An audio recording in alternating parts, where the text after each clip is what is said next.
Glória a Deus. Podem se assentar e os adolescentes, as crianças podem passar aqui pela frente e para as salinhas, amém? Glória a Deus.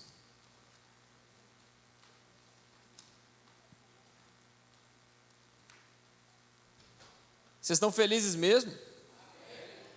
Então dá um oi quem está do seu lado aí. Fala, oi irmão, tudo bem? Deus te abençoe, a paz de Cristo. Um bom dia para você.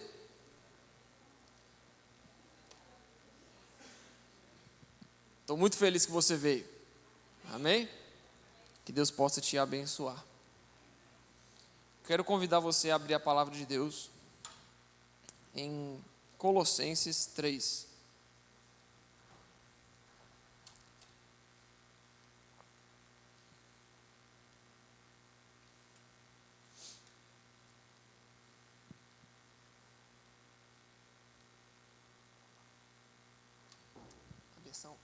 A versão é a RA. Só RA. Colossenses 3, todos encontraram? Sim ou não? Amém, eu vou considerar que você falou sim. União com Cristo glorificado, está aqui para mim. Vai falar o seguinte: portanto, se fostes ressuscitados juntamente com Cristo, buscai as coisas lá do alto, onde Cristo vive, assentado à direita de Deus. Pensai nas coisas lá do alto, não nas que são aqui da terra. Porque morrestes e a vossa vida está oculta juntamente com Cristo em Deus. Quando Cristo, que é a nossa vida, se manifestar, então vós também sereis manifestados com Ele em glória. Amém? Essa vai ser a primeira parte da nossa palavra. Quero focar muito no versículo 1, que vai falar: portanto, se vocês foram ressuscitados juntamente com Cristo, buscai as coisas lá do alto, onde Cristo vive, assentado à direita de Deus. Glória a Deus. Isso aqui é uma grande verdade, tanto para mim quanto para você. Porque, meus irmãos, a nossa busca, a nossa fé, o nosso alvo, ele não é conquistar coisas aqui na terra.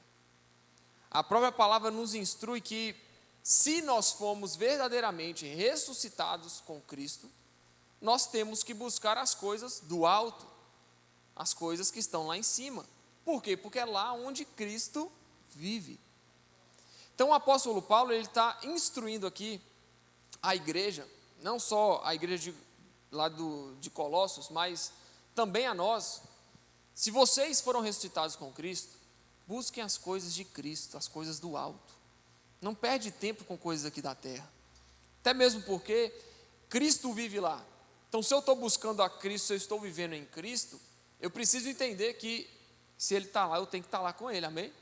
Eu tenho que estar pensando no que Ele está pensando e vivendo aquilo que Ele quer que eu viva. E no versículo 2, Paulo vai destrinchando um pouco mais o assunto, vai falar: pensai nas coisas lá do alto, não nas que são aqui da terra. Por quê? Ele vai dar explicação: porque morreste, e a vossa vida está oculta juntamente com Cristo em Deus. Aqui não está falando somente de um povo que morreu e Jesus Cristo ressuscitou e salvou essa pessoa. Aqui está falando de uma morte para o mundo, uma morte para os desejos carnais, uma morte para a vontade desenfreada de buscar o pecado e o mal. Então, porque vocês morreram, ou seja, busquem as coisas do alto, porque vocês morreram. Busca as coisas de onde Cristo está, pensa nas coisas do alto, não nas que estão da terra. Por quê? Porque vocês morreram, e a vossa vida está oculta juntamente com Cristo em Deus. Quando Cristo, que é a nossa vida, então, não está se referindo aqui somente a um mero sentimento de gostar da palavra de Deus, ou de se interessar em conhecer mais sobre como eu posso desenvolver a minha vida lendo a Bíblia. Na verdade, está falando de Cristo ser a minha vida. Não no meu domingo, somente no meu domingo, que eu venho na igreja, que eu busco a Deus, que eu derramo os louvores. Não, está falando de Cristo. Quando Cristo, que é a nossa vida, se manifestar, então vós também sereis manifestados com Ele em glória. Então está falando de Cristo ser a vida daqueles que foram ressuscitados com Ele. Então, meu irmão, se Cristo Jesus é a nossa vida, Nós não podemos ficar buscando as coisas aqui da terra, não. Se Cristo Jesus é. Então, é bem interessante o início, por isso que eu quis focar bastante no início, no versículo 1, porque Paulo ele não está soltando uma mensagem em geral para toda a humanidade, mas somente para aqueles que foram ressuscitados e entregaram sua vida para Jesus. Então, olha bem, versículo 1. Versículo 1 está falando, portanto, se fostes ressuscitados juntamente com Cristo, buscar as coisas lá do alto. Ou seja, para quem que ele está falando isso aqui? Para aqueles que foram ressuscitados com Cristo. Aqueles que Cristo Jesus salvou, operou a obra da salvação. Aqueles que entregaram sua vida a Jesus. Porque, meu irmão, esse é o foco da nossa vida. Se você entregou sua vida para Jesus, saiba, você tem que buscar as coisas do alto. Não tem que ficar buscando coisa na terra, não. É lá em cima. Por quê? Porque é onde Cristo vive. E quando Ele se manifestar, Ele vai se manifestar aos seus filhos. Quando Ele se manifestar, nós também sereis manifestados com Ele em glória. Versículo 4. Então é uma promessa que se une em um só propósito, que é quando Cristo Jesus manifestar, Ele vai manifestar também os seus filhos, aqueles que não buscam as coisas da terra, não buscam os pecados, os prazeres que o mundo pode dar, mas buscam a Jesus, buscam a Deus. Por quê? Versículo 3, a vossa vida está oculta juntamente com Cristo em Deus, e quando Cristo, versículo 4, que é a nossa vida, se manifestar, então vós também sereis manifestados com Ele em glória. Isso é uma promessa para a sua igreja, isso é uma promessa para você, meu irmão. Quando Cristo Jesus, aí vai falar, que é a nossa vida, nossa de quem? Nossa aqui quer dizer de alguém, não é? Se eu não me engano, é um pronome pessoal, é isso mesmo? Alô? É o que é? É um pronome, Lilian, me ajuda. É um pronome pessoal? Não, de quê?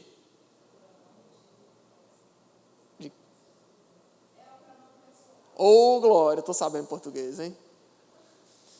Está falando de posse, é nosso, é meu. Possessivo de posse, ou seja, está indicando uma posse, é um pronome possessivo, ou seja, que é a nossa vida. Então, esse pronome possessivo aqui, essa nossa, não é possessivo do mal não, viu, irmão? Pelo amor de Deus, é um possessivo de posse. Então está falando quando Cristo, que é a nossa vida, está se referindo à vida específica de alguém ou de algum povo. E nesse caso, Paulo está se referindo aos colossenses, que representa hoje para nós a igreja. Você está na igreja aqui, irmão? Amém? Todo mundo está na igreja? Então, Cristo é a vida de quem? De quem está na igreja, de quem é filho dele, de quem é a ovelha dele, de quem segue a mensagem do Evangelho. Então, quando Cristo, que é a nossa vida, se manifestar, então vós também sereis manifestados com Ele em glória. Mas aqui está falando da igreja, está falando daqueles que obedecem. A gente não pode se apegar a um evangelho de muita, como é que fala, gente? Uma teologia liberal, o ensino do evangelho de forma liberal, como se Deus esperasse da gente hoje somente, ficou alto aí. Amém? Voltou? Tá bom, não, do jeito que está aí tá bom, do jeito que está aí tá ótimo. Nós não podemos somente esperar de Deus, tipo assim, achar que Deus quer de nós somente uma vida feliz para que a gente ande em amor, amando os outros e vivendo do jeito que a gente quer. Na verdade não, irmão. Aqui quer dizer renúncia, aqui quer dizer morte. Paulo não está falando aqui somente uma mensagem de alegria para esses cristãos, mas está falando, porque vocês morreram. Morreram para o quê? Para a sua vida. Morreram para o seu eu. E agora, quando o Cristo, que é a vida de vocês, ou seja, Deus não deixou você sem vida. Todos aqueles que morrem por amor a Jesus, que crucificam o seu eu, tomam sua cruz e caminham em direção a Cristo, todos esses receberão uma nova vida, que é a vida em Cristo. Então, quando o Cristo, que é a nossa vida, se manifestar, naquele grande dia, então vocês também serão manifestados com Ele em glória. Por quê? Ainda que houvesse em um momento pranto, eu morri para a minha vida, eu morri para a minha vontade, ainda que houvesse lamento, tristeza, dor, Cristo Jesus nos deu uma nova vida. E é isso que quer dizer aqui. Ou seja, se a gente só se apegar a coisas materiais e dessa terra, nós dificilmente iremos atingir esse padrão que Deus espera de mim e de você, que é quando Cristo se manifestar, então vocês também serão manifestados com Ele em glória. E aí Paulo vai dar uma explicação um pouco maior acerca do que ele quis explicar com isso. Então eu quero te convidar aí no versículo 5, pode seguir na leitura. Fazeis, pois, morrer a vossa natureza terrena. Aí ele vai falar do que é isso, beleza? Vamos à natureza terrena. O que a natureza terrena deseja? Prostituição, impureza, paixão lasciva, desejo maligno e avareza, que é a idolatria. Por estas coisas é que vem a ira de Deus. Sobre quem? Sobre os filhos da desobediência. Então, calma aí. Deus não está falando que os seus filhos praticam isso. Deus não está falando que o erro de um filho dele é esse erro aqui. Por quê? Porque os filhos deles não buscam isso. Os filhos de Deus não vão buscar essas coisas. Não vou voltar no verso 5 para a gente recapitular. Prostituição, impureza, paixão lasciva, desejo maligno e avareza, que é a idolatria. Fazei, pois, o que? Morrer a vossa natureza. Porque se a gente morrer para a nossa natureza, meu irmão, se você morrer para a sua natureza, Deus vai te entregar a natureza dele, a vida dele. Amém? Você prefere a vida de pecado, de morte, ou a vida com Cristo? Com Cristo, né, irmão? Pelo amor de Deus. Tem coisa melhor? Tem não. Não tem. Então fazei morrer a vossa natureza terrena. Aí vai falar o que a natureza terrena nossa é, o que ela deseja, o que ela busca? Ela busca a prostituição, ela busca a impureza, ela busca a paixão lasciva, o desejo maligno, a avareza, que é a idolatria. Por essas coisas é que vem a ira de Deus sobre os filhos da desobediência. Então não adianta nós chegarmos e pregar um evangelho que defende essas coisas, ou que fala, não, você pode permanecer do jeito que você está, não tem problema nenhum, Deus te ama, é o amor, agora é a lei da graça, agora não tem mais a lei, agora é a graça. Irmão, isso aqui é Novo Testamento, isso aqui é Nova Aliança. Paulo não está falando aqui de um texto antigo ou de algo que Deus queria, não, está falando por essas coisas é que vem a ira de Deus. Então Deus não muda.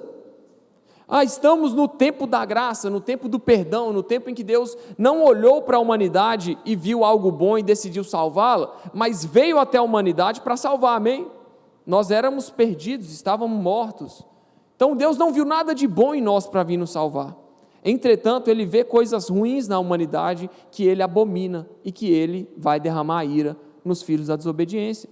O texto lá, a Epístola de Judas, antes de Apocalipse, vai falar: não pensem que a graça do nosso Senhor Jesus permite que vocês vivam uma vida imoral. Não permite. E o que estava acontecendo lá na época na igreja primitiva? Pessoas estavam infiltrando no meio da igreja para falar que você podia viver da forma que você queria. Ou seja, o liberalismo, ele já existia antigamente e hoje em dia continua. Mas o que nós temos que fazer? Combater. Como que a gente combate? Lendo a Bíblia. Fácil, né? Tranquilo, né? Mas como que a gente vai conseguir combater isso se a gente não lê a palavra de Deus? Se a gente não busca o conhecimento do Evangelho? Então nós temos que ler a Bíblia, irmão, para entender esse tipo de coisa. Deus não me permite viver de qualquer forma.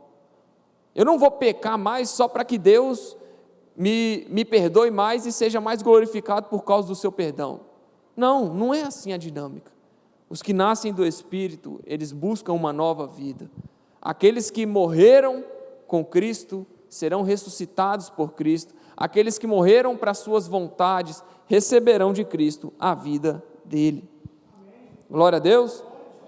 Versículo 7. Ora, nessas mesmas coisas andastes vós também no outro tempo, quando vivíeis nela. Tudo que está falando aqui, meu irmão, está falando para o Filho de Deus. As promessas contidas aqui, ela está reservada para os filhos. Está falando, ora, nessas mesmas coisas também vocês andaram no outro tempo, quando vocês viviam nelas, mas agora não mais. Está falando de um passado que não existe mais. Então vocês viviam nisso aqui, vocês andavam nessas más obras, mas hoje não. Versículo 8. Agora, porém, despojai-vos igualmente de tudo: Aí vai falar de novo, irmão, olha bem, despojai, ou seja, larga isso de lado, morre para isso, ira, indignação, maldade, maledicência, linguagem obscena do vosso falar, ou seja, falar palavrão é pecado, irmão, xingar os outros é pecado, nós temos que falar sobre isso. Ira, a raiva, a ira que provém da maldade humana é pecado. Essa indignação, vou pegar como é que é mesmo, porque indignação tem vários contextos, mas olha, indignação, aqui está falando tudo praticamente da mesma coisa, maldade, maledicência, quer falar mal dos outros, e linguagem obscena do vosso falar é pecado, irmão. Então, se você está falando palavrão de forma desordenada, você está pecando, você está indo contra a palavra de Deus, e Deus te abomina, Deus vai derramar ira sobre o seu palavrão, então para de xingar os outros, amém? Maldade, maledicência, está falando mal dos outros, Deus odeia isso, irmão. Agora, porém, despojai-vos, larga a mão disso, deixa isso de lado, joga isso para lá, por quê? Porque isso não faz parte das coisas boas que Deus preparou para você, não faz, eu afirmo.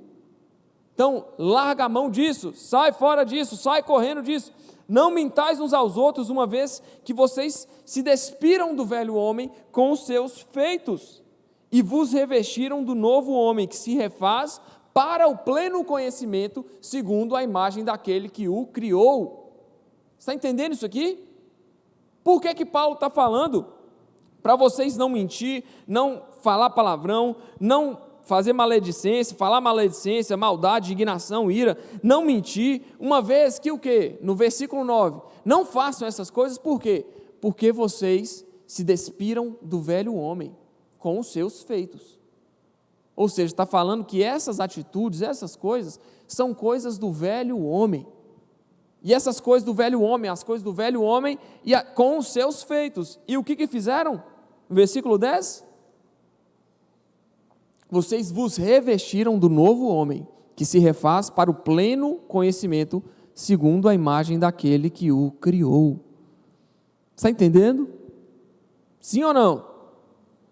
Por que a gente tem que se despir, sair fora dessas coisas, morrer para esse tipo de coisa? Por quê? Porque a gente se revestiu do novo homem. Então não pode uma pessoa se converter ao cristianismo, se converter ao evangelho, começar a seguir Jesus e continuar falando mal dos outros, e continuar falando palavrão, e continuar tendo maldade, e continuar buscando o mal, buscando a ira. Não dá. Buscando a impureza, a prostituição, não dá. Por quê? Porque vocês se revestiram do novo homem, que se refaz, ou seja, o novo homem que se refaz. Então nós estamos falando não de um nascimento de algo totalmente novo, mas de um renovo, está entendendo? O vestir do novo homem, ele se refaz no velho homem, ou seja, você tira algo que era ruim e veste algo que é novo. Esse novo aqui não é o novo de uma novidade, mas de um renovo. Então, vocês revestiram do novo homem que se refaz para o pleno conhecimento. Então, o objetivo desse novo homem é o pleno conhecimento. De quem? De Cristo. O pleno conhecimento, segundo a imagem daquele que o criou. Então, está falando de Deus ter criado esse novo homem, preparado esse novo homem, para que ele se refaça para o pleno conhecimento. O objetivo é o pleno conhecimento. O homem se refaz, o novo homem se refaz para o pleno conhecimento, segundo a imagem daquele que o criou. Ou seja, nós estamos falando aqui, meus irmãos, de um homem que era de um jeito e hoje é de outro. De uma pessoa que tinha uma atitude antes e hoje tem outra. Ela pode errar, ela vai errar? Vai. Ela vai pecar? Vai, mas o objetivo dela não é esse. Ela não quer isso, ela quer morrer para o pecado. Então, aquele que mata, não mate mais. Aquele que roubava, não roube mais. Aquele que se irava com os outros, não se ire mais. Aquele que falava palavrão, não fale mais. Aquele que buscava prostituição, não busque mais. Aquele que buscava impureza, não busque mais. Por quê? Porque vocês foram revestidos do novo homem, que se refaz para conhecer Jesus de forma plena. Está entendendo? Está entendendo por que você não pode buscar essas coisas mais? Está entendendo por que você não pode ficar fazendo esse tipo de coisa mais? Não é porque Deus quer te matar não, irmão, é porque Deus quer te dar algo bom. Mas aí, essas coisas, a Bíblia fala que os vossos pecados, as vossas transgressões, são o que põe inimizade entre vocês e o vosso Deus. Isso é desde a antiguidade, irmão. Isso é Velho Testamento. O que faz separação entre o homem e Deus? O pecado. Então, se eu busco essas coisas, Deus está tentando me vestir do novo homem, está colocando as vestes novas, e sempre que Deus faz isso, a gente faz o quê? Não sei o que, não sei o que, não sei o que, se ira, maledicência, fala mal dos outros, e não sei o que, e busca a impureza, e busca a prostituição, irmão. Aí não. Porque o novo homem, a Bíblia, ela lança uma responsabilidade sobre a humanidade. Deus é 100% soberano, e Ele veio e nos salvou, e nos remiu, e colocou uma responsabilidade para nós, que está lá no versículo 3, fazei, pois, morrer a vossa natureza terrena. 3, versículo 5, fazei morrer, é uma responsabilidade. Então, da mesma forma que Deus é 100% soberano, nós também somos 100% responsáveis sobre tudo que a gente faz. Nós não somos marionetes, irmão, nós somos responsáveis pelas nossas atitudes. A única coisa que você não conseguia escolher era Deus. E Ele veio e falou assim, não foram vós que escolhestes a mim, mas eu escolhi a vós. Então o mais difícil Deus já fez, irmão. Aí Deus vai lá e fala, fazei, pois, morrer agora a vossa natureza humana, que constitui naquilo ali, prostituição, impureza, paixão lasciva, desejo maligno, avareza, que é a idolatria, ira, impureza, indignação, maldade, maledicência, linguagem obscena. Não mintais, a mentira, uma vez que vocês se despiram do velho homem com os seus feitos. Então o velho homem ficou para trás, os feitos do velho homem ficaram para trás. Agora é o que? É uma nova realidade. Por quê?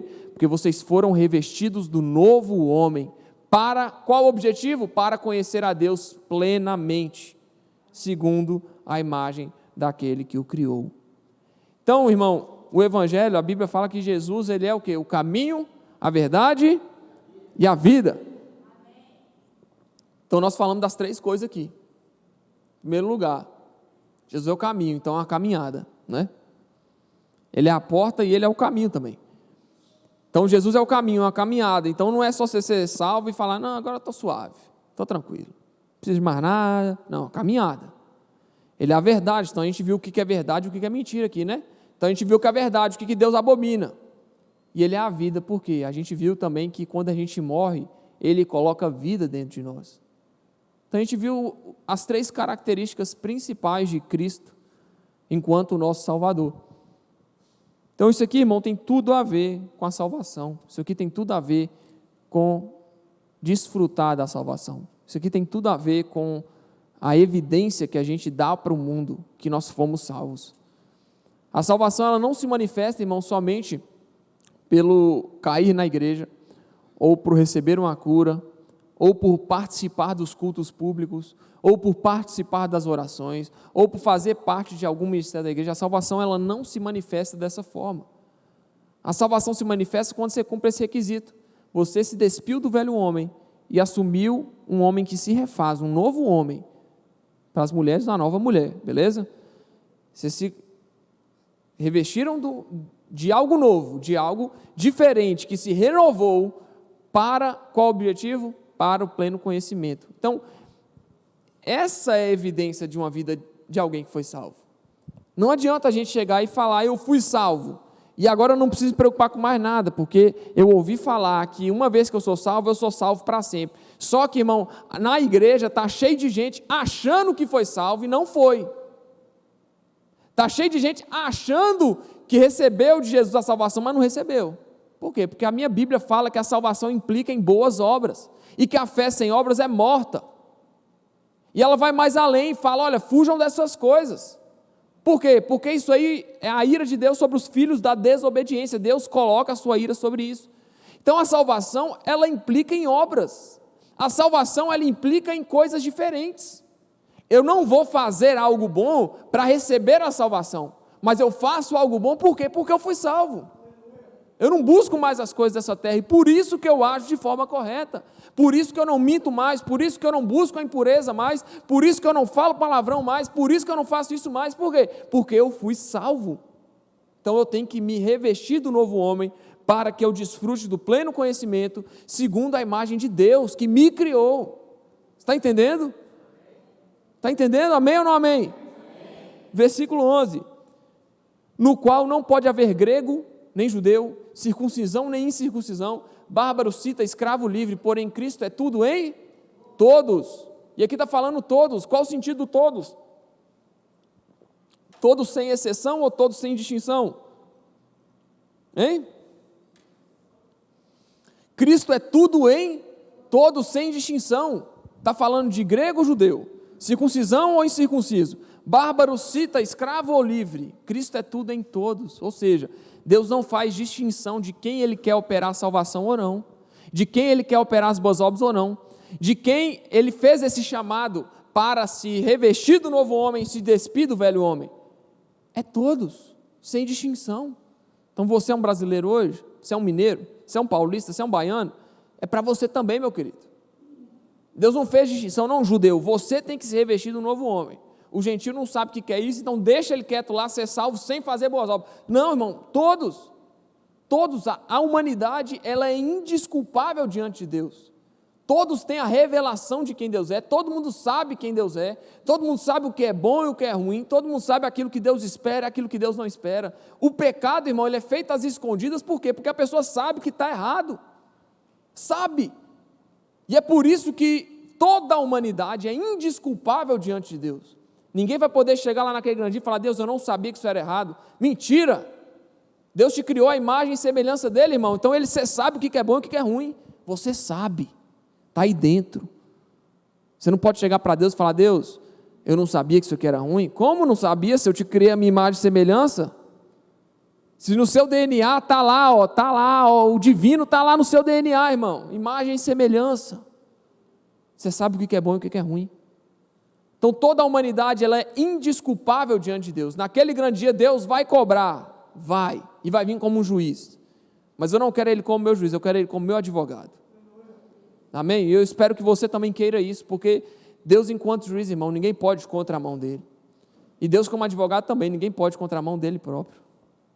Então, naquele grande dia, nós vamos ter essa situação. Então, Cristo é tudo em todos, todos sem distinção.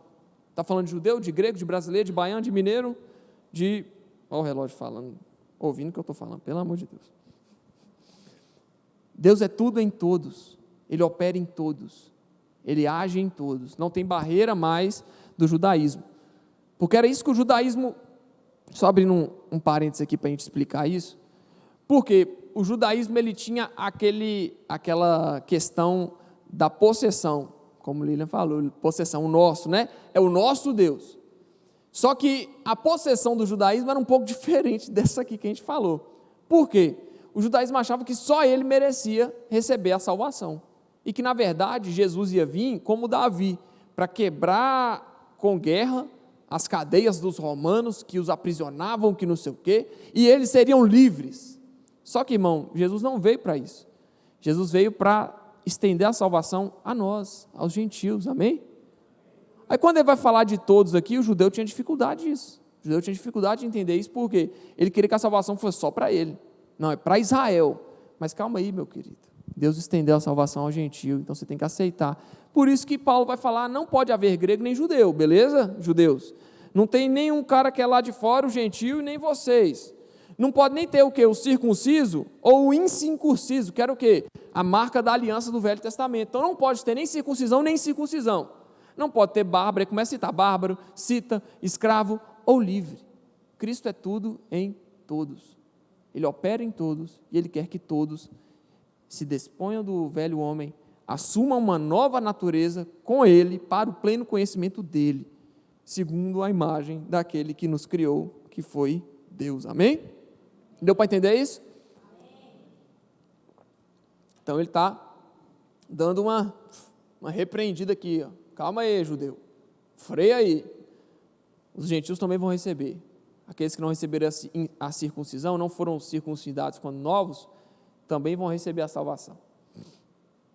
Revestir, pois, como quem? Eleitos de Deus. santos e amados, de ternos afetos, de misericórdia, de bondade, de humildade, de mansidão, de longanimidade. Eu amo a Bíblia porque ela não só me fala o que é pecado, como ela me fala também o que é bom. Ela me fala o que eu tenho que fazer. Não é tão bom quando você vê que está tudo errado, aí você vai lá e recebe uma direção, você recebe um norte para a sua vida? Então é isso que a Bíblia faz, irmão. A Bíblia dá um norte. Ela não só te fala, te repreende, te exorta, como ela te ampara e fala, vem cá, meu querido, dá para acertar, vamos acertar junto. Revestir, pois, do quê? Como eleitos de Deus, aqueles chamados por Deus para as boas obras, santos e amados, de ternos afetos, de misericórdia, de bondade, de humildade, de mansidão, de longanimidade. Irmão, dá para ler esse versículo 500 vezes, que a gente vai sempre ter o mesmo sentimento. Uau, que incrível! Santos e amados, eleitos de Deus, ternos afetos de misericórdia, essa tradução é maravilhosa, de bondade, de humildade, de mansidão, de longanimidade, está falando de fruto do Espírito. Suportai-vos uns aos outros, perdoai-vos mutuamente. Versículo 13. Caso alguém tenha motivo de queixa contra alguém, como é que é? Deixa eu ler de novo. Suportai-vos uns aos outros, perdoai-vos mutuamente, caso alguém tenha motivo de queixa contra outro. Assim como o Senhor vos perdoou, assim também perdoai-vos. Olha, então não é só não fazer outras coisas, irmão, tem que fazer outras coisas aqui também. Então não falem mal dos outros, não busquem o pecado, não busquem a impureza, não busquem a idolatria, não busquem, irmão, a ira, a maledicência, mas suportai-vos uns aos outros, perdoai-vos mutuamente, caso alguém tenha motivo de queixa contra outro, ou seja, se perdoem, assim como o Senhor vos perdoou, assim também perdoai vós. Volta no 12, rapidão. Se portem como eleitos, como pessoas eleitas, amadas, ou seja, o que eu tenho que ter? Ternos afetos de misericórdia, ou seja, ternos afetos, eu imagino que seja algo que vem das entranhas da nossa vida, da nossa alma, não é nada relacionado a somente demonstrar misericórdia, de perdão, de perdoar o outro, mas é verdadeiramente desejar perdoar, você está entendendo? Eu falei isso com os meninos lá dentro esses tempos atrás, que Deus ele não olha somente o que a gente faz, como Ele olha a intenção que a gente faz. Ou seja, se eu tenho um terno afeto de misericórdia, eu não só estou agindo de forma a ser misericordioso com o próximo, como também eu estou desejando ser misericordioso do fundo do meu coração.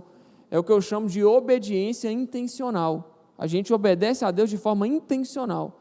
A gente não está fazendo isso só porque a gente quer receber a coroa da vida, a salvação, ou comprar como aquele homem queria comprar o dom dos apóstolos, lá em Atos.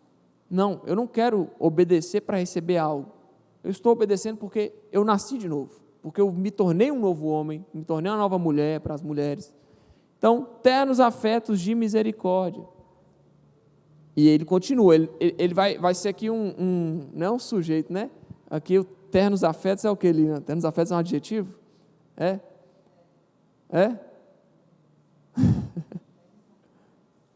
De misericórdia. Misericórdia é o sujeito, né?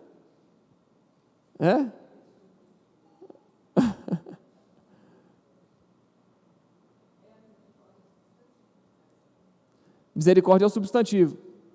Ternos afetos é a forma, né? Como tem que ser. Então, os mesmos ternos afetos, o substantivo de misericórdia, aí ele vai só trocando os substantivos, mas permanece o quê? O ternos afetos, de misericórdia, de bondade, de humildade, de mansidão, de longanimidade. Ou seja, está mudando o princípio? Não.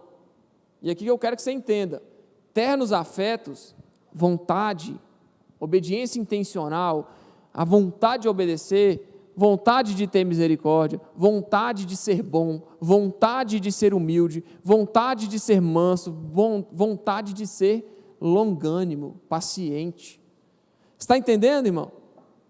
Está entendendo, sim ou não? A aula de português está boa? E a aula de Bíblia está boa também? Então, ternos afetos disso aqui tudo. Ele não está falando que é só ternos afetos de misericórdia, aí vai falar, você tem que ser bom, você tem que ser humilde. Não, você tem que desejar ser bom, desejar ser humilde, desejar ser manso, desejar ser paciente, desejar ser misericordioso. Porque é dessa forma que os eleitos de Deus, que são santos e amados por Deus, agem. Exatamente dessa forma, é uma obediência intencional, é uma obediência que gera frutos. Eu quero fazer isso por quê? Porque Deus disse para eu fazer. Eu cito sempre o caso do filho que o pai chegou para ele, quer dizer, o filho chegou para o pai e falou, pai, posso sair mais tarde para ir no jogo com os meus amigos? Aí o pai falou com ele, pode, desde que você lave o carro, tá bom? Aí o filho falou, beleza. Aí o filho foi entretido em outras coisas, fez um negócio, fez outro, jogou videogame, dormiu. Quando ele acordou, faltava 1 hora para o jogo e não ia dar tempo dele chegar no jogo. Aí o que ele fez? Ele foi pedir as chaves do carro para o pai. E o pai vira para ele e fala, você por acaso lavou o carro? Ele falou, não consegui lavar. Aí o pai falou, só vou te entregar a chave se você for lá lavar. Aí o que o menino fez? Saiu com raiva, eu não acredito que não sei o que, e foi lá com raiva e limpou o carro com raiva, e limpou, o pai entregou a chave e ele foi. Aí eu te pergunto, ele obedeceu da forma correta?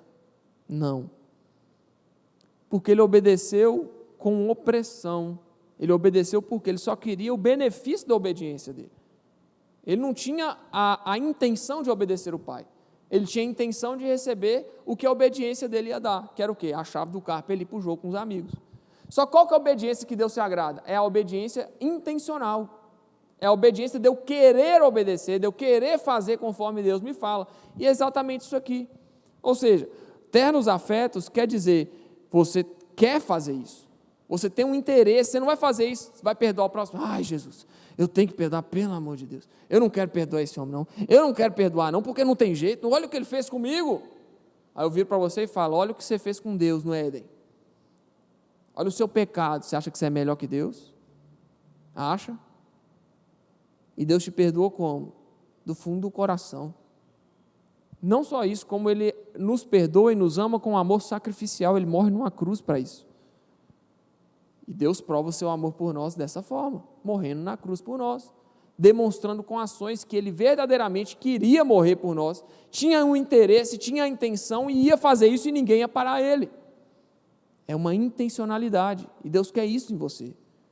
Que você não só obedeça a Deus, buscando o que Deus pode te dar quando você obedecer, ou seja, eu venho na igreja por quê? Porque eu tenho que ser abençoado, então, domingo é meu dia de ir na igreja. Por que domingo? Não, porque domingo é meu dia que eu tiro para ir para a igreja, para agradecer a Deus, para Deus me abençoar. Meu irmão, deixa eu te falar, você está deixando de usufruir e de ter um relacionamento ainda mais profundo com Deus por causa de besteira. Deus não deseja somente a sua presença física aqui não, irmão. Deus não pode te abençoar, você vindo na igreja, fazendo um compromisso de vir só domingo, e o restante da semana você vive do jeito que você quer, pode te abençoar? Pode, porque Ele pode tudo. E quem conheceu a mente do Senhor? Ninguém. Mas saiba que aqueles que desfrutam de um relacionamento mais profundo com Deus, eles não só querem agradar a Deus para receber algo em troca, eles querem agradar a Deus porque Ele é o Pai deles, porque Deus é Deus, porque Deus é o Deus dele, é o Senhor, é o Salvador da vida deles. E aí eu vou dedicar a minha vida a esse Senhor, a esse Salvador que me salvou, que remiu os meus pecados, que me justificou. Vou fazer isso de forma intencional, eu não quero só que Deus me abençoe, eu quero demonstrar para Ele que eu verdadeiramente fui salvo. Deus, eu fui salvo, e eu desejo estar na sua presença, por quê? Porque o Senhor me salvou, porque o Senhor arrebatou o meu coração, e dessa forma eu te sigo, eu te obedeço, eu quero ter misericórdia, eu quero ter bondade, porque eu quero ser como o Senhor. Amém? Deu para entender? Versículo 14. Acima de tudo isso, porém, esteja o amor, que é o vínculo da perfeição. Então, tudo que está falando isso aqui atrás, o vínculo perfeito, o vínculo da perfeição, e acima disso tudo, como acima que fala aqui, é como uma referência. Então, por exemplo, quando a gente vai ver uma referência, a gente olha para cima, né? Aquilo ali é referência. Quando a Bíblia fala que Cristo Jesus é o cabeça da igreja, o cabeça é o que está acima, né? Ou seja, ele é a referência. Então o amor é como se fosse a cabeça das boas ações. O amor é o vínculo da perfeição, por quê? Porque tudo que a gente faz com amor, a gente não faz buscando os nossos próprios interesses, como 1 Coríntios 13 fala. O amor não é maldoso, não busca sua própria vontade, antes se entrega de forma sacrificial, é o amor ágape. Então, acima de tudo esteja o amor, a cabeça de tudo, mas a gente pode tanto trazer para o cabeça, quanto trazer para a dinâmica do fundamento. Cristo Jesus é o cabeça da igreja e Ele é a rocha sobre a qual nós estamos firmados. O amor é o cabeça das boas obras, assim como é o firmamento que nós estamos, com as nossas boas obras, firmados, fundamentados no amor. Por quê? Porque o amor é o vínculo da perfeição. Então, seja a paz de Cristo o árbitro em vossos corações, a qual também foste chamados em um só corpo, e sejam agradecidos. Habite ricamente em vós o quê? A palavra de Cristo. Instruí-vos e aconselhá-vos mutuamente em toda sabedoria, louvando a Deus com salmos e hinos e cânticos espirituais, com gratidão em vosso coração. Está instruindo a igreja? Se portem como igreja. O que um corpo de Cristo tem que fazer? Qual tem que ser essa referência? Tem que ser perdoar uns aos outros, agir de forma intencional, obedecer de forma intencional, e que habite em vós ricamente a palavra de Deus. Instruí-vos uns aos outros, aconselhai-vos uns aos outros, mutuamente, ou seja, aconselhem e recebam conselhos, instruir e recebam instrução, mutuamente em toda sabedoria, fazendo o quê? Louvando a Deus, com salmos, hinos, cantos espirituais, com gratidão em vosso coração. Está entendendo? O papel de um salvo. Se você é salvo, irmão, esse é o seu papel, é instruir. Mas como você vai instruir se em vós não habitar ricamente a palavra de Deus? Eu imagino que esse habite ricamente está dando uma ênfase. Não só habite em vós a palavra de Cristo, mas habite em abundância. Habite ricamente em vós a palavra de Cristo.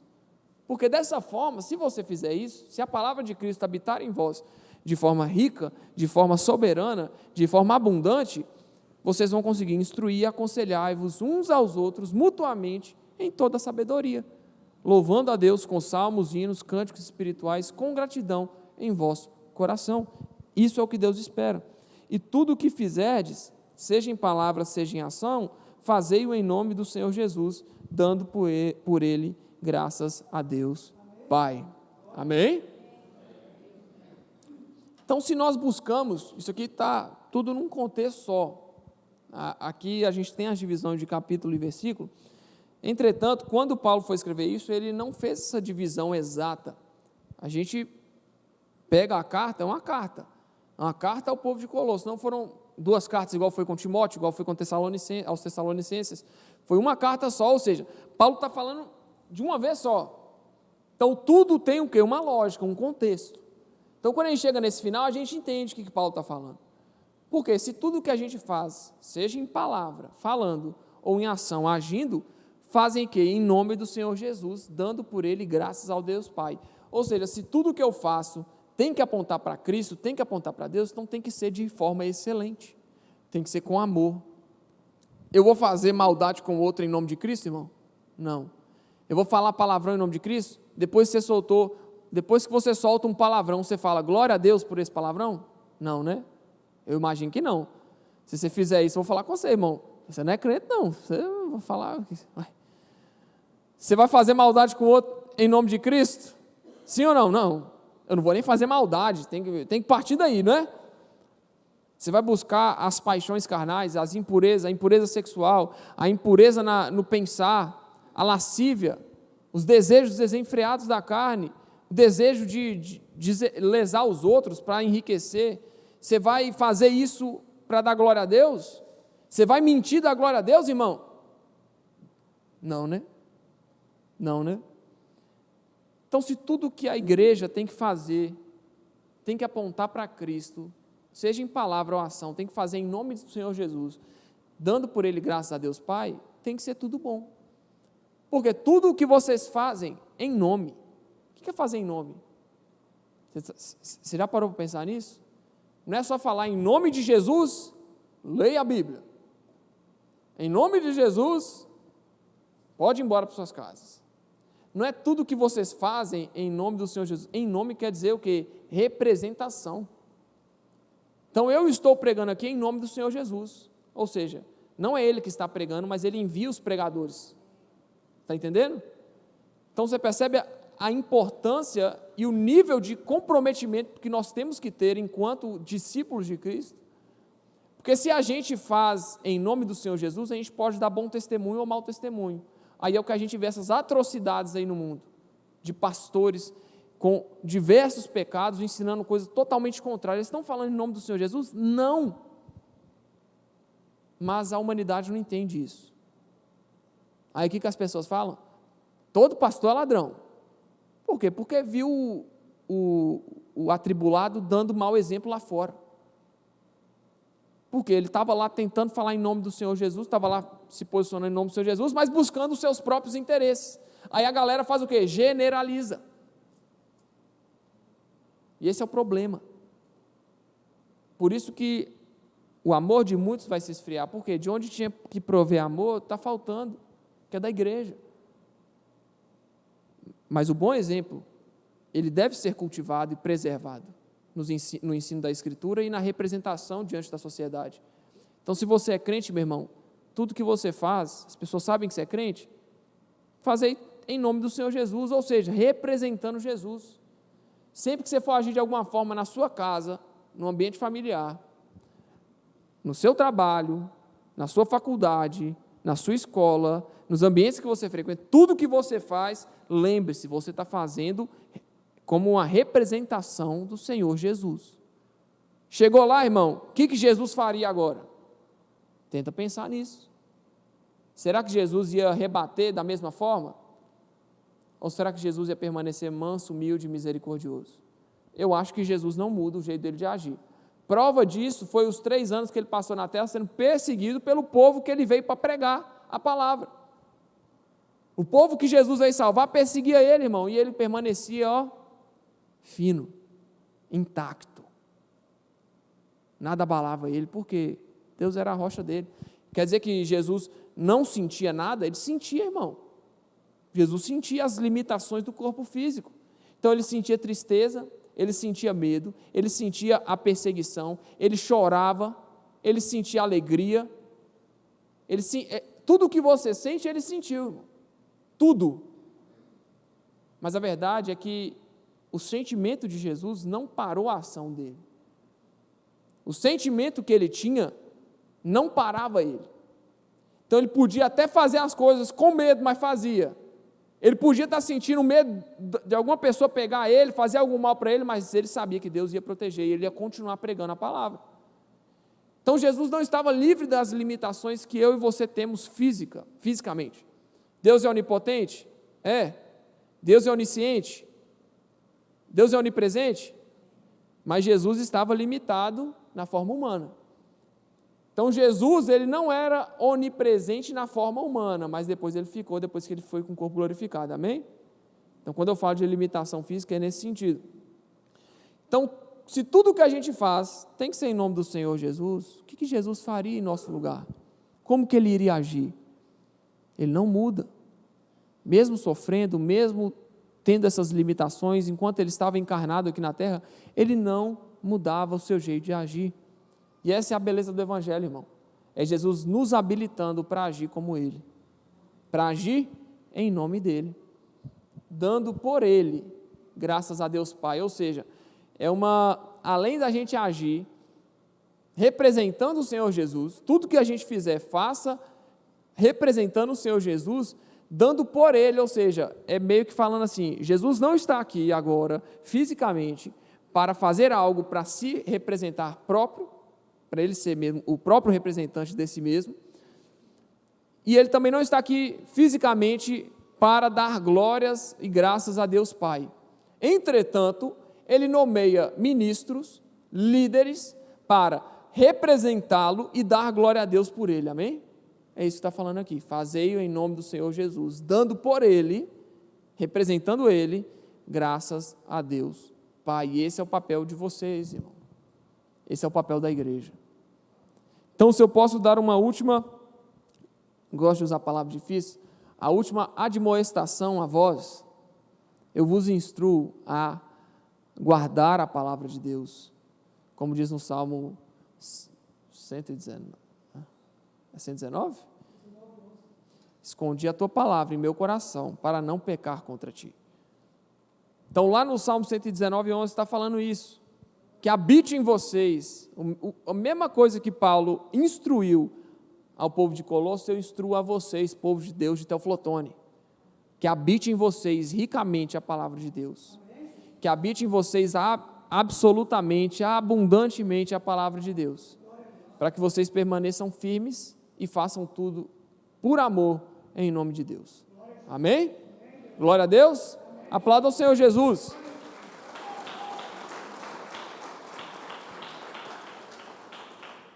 Quero te convidar a ficar de pé.